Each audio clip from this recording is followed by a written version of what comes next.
तो आज हम लोग देखते हैं कि एरे का जो कॉपी विथ इन मेथड है वो काम कैसे करती है। तो मैंने पहले से कुछ पॉइंट लिख रखे हैं कि थोड़ा जल्दी वीडियो को और थोड़ा डिटेल में कवर कर पाऊँ। तो पहला पॉइंट ये है कि ये ना एलिमेंट उसी एरे के एलिमेंट में उसी में कॉपी करने में हेल्प करती है भाई। तो कैसे होगा, जैसे ए है तो ए की जगह पे ना हम एफ को ला के डायरेक्टली हम लोग डाल सकते हैं। मतलब इस मेथड को हेल्प से क्या हो जाएगी, मतलब ए हट जाएगी और वहां पे एफ आ जाएगी, लेकिन ये एफ यहाँ भी रहेगी लेकिन और यहाँ पर भी एफ आ जाएगी। तो पहला पॉइंट ये कर बताऊंगा, मतलब नीचे मैं जब एग्जांपल देंगे तो। और दूसरी पॉइंट क्या है कि एरे को लेंथ को मॉडिफाई नहीं करती, लेकिन उस एग्जिस्टिंग एरे को ही मॉडिफाई कर देता है। आपको ध्यान रखना है कब यूज करना, अगर एग्जिस्टिंग एरे को मॉडिफाई करना है तो उस टाइम पे हम लोग इसको यूज कर सकते हैं। और ये ना कॉपी विथ इन 3 पैरामीटर लेती है। टारगेट, कहाँ पे कॉपी करना है, स्टार्ट, और एंड, कहाँ से कहाँ तक को उठा के उस टारगेट पे कॉपी करना है। तो ये है। और मतलब एंड हमेशा ऑप्शनल होती है, अगर एंड ऑप नहीं दोगे तो ये डायरेक्टली यहाँ पे एंड के जगह क्या हो जाएगी, एरे डॉट लेंथ ले लेती है ये।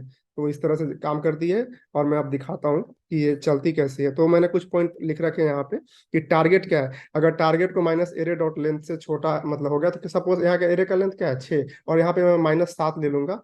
तो क्या करेगी, -7 और यहाँ पे मैं कुछ देता हूँ स्टार्ट और एंड। -7 को नहीं, बाय डिफॉल्ट जावास्क्रिप्ट 0 में कन्वर्ट कर देगी। और टारगेट अगर एरे के लेंथ से ज्यादा है, सपोज मैंने 8 दे दिया टारगेट, तो उस एरे में है ही नहीं तो कॉपी कैसे करेगी उस एरे में। तो इस तरह से है।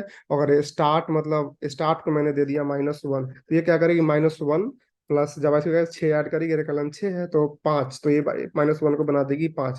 तो इस तरह से ये मतलब स्टार्ट और एंड मतलब इस तरह से काम कर। अब मैं एग्जांपल दिखाता हूँ ये काम कैसे करती है। तो सपोज मैंने क्या कर दिया, पहला मेरा टारगेट क्या इंडेक्स ले लिया मैंने 0, और मैं कॉपी क्या करूंगा 3 और दूंगा 5। तो क्या है, मतलब टारगेट ए के जगह पे कॉपी करना है, ए से मतलब बताता हूँ ए से कहाँ तक कॉपी होगी। तो 3 क्या है, 0 1 2 3। तो 0 इंडेक्सिंग होता है एरे में, तो ये ध्यान रखना है कि हमेशा 0 इंडेक्सिंग 0 1 2 3। तो डी क्या है, मतलब थर्ड इंडेक्स है, और 5 तो हमेशा एंड इंक्लूडेड नहीं होता। सबसे आसान भी क्या होता है, डायरेक्टली क्या करता हूँ मैं तो कि माइनस करता हूँ, -5 - 3 = 2। तो ये 2। तो ये दो वैल्यू यहाँ से उठाएगी, दो इंडेक्स, तो क्या हो जाएगी डी और ई। तो डी और ई को उठाएगी, और यहाँ पे 0 इंडेक्स पे ए था तो डी दो बार है, तो यहाँ से क्या करेगी, डी को यहाँ पे डाल देगी और ई को बी के जगह पे डाल देगी। तो ये हमारा दिखेगा कैसे, ऐसे दिखेगा। कैसे दिखेगा, डी ई, उसके बाद हो जाएगा सी डी ई एफ। तो शायद डी कितना, D E C D E F. तो मैं नोड में लॉक कर देता हूँ इसको। तो क्या है, डी ई सी और डी ई एफ सी। मतलब इसने उस एरे को मतलब यहाँ से ये दोनों को उठाया और यहाँ पे डाल दिया।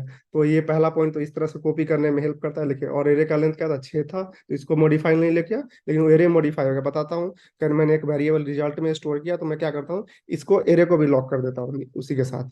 तो देखिएगा मतलब दोनों ही मॉडिफाई हो गया होगा। तो C D C D F, तो देखो दोनों एरे ही मतलब वेरिएबल में स्टोर किया था अभी, मतलब ये क्या हुआ कि एग्जिस्टिंग एरे को ही मॉडिफाई कर दिया। तो ये ध्यान रखना है उसको। और सपोज मैं एक चीज बताया था कि अगर मैं थर्ड पैरामीटर ना दूं तो क्या करेगी, बाय डिफॉल्ट ना ये काम कर जाएगी। तो मतलब इस तरह से होगी। तो 0 3, तो मेरा क्या है, स्टार्ट क्या है 3, तो डी।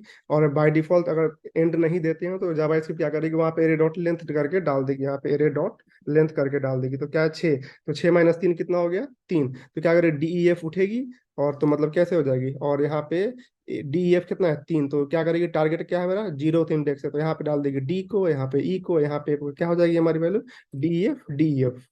तो इस तरह से देखिए, मतलब डी ई एफ मतलब, तो कॉपी विथ इन ऐसे काम करती है। हम लोग यूज कर सकते हैं इसको कि उसी एरे में जब हम लोग कॉपी करना चाहे। तो दैट्स ऑल कॉपी विथ इन के बारे में। या थैंक यू।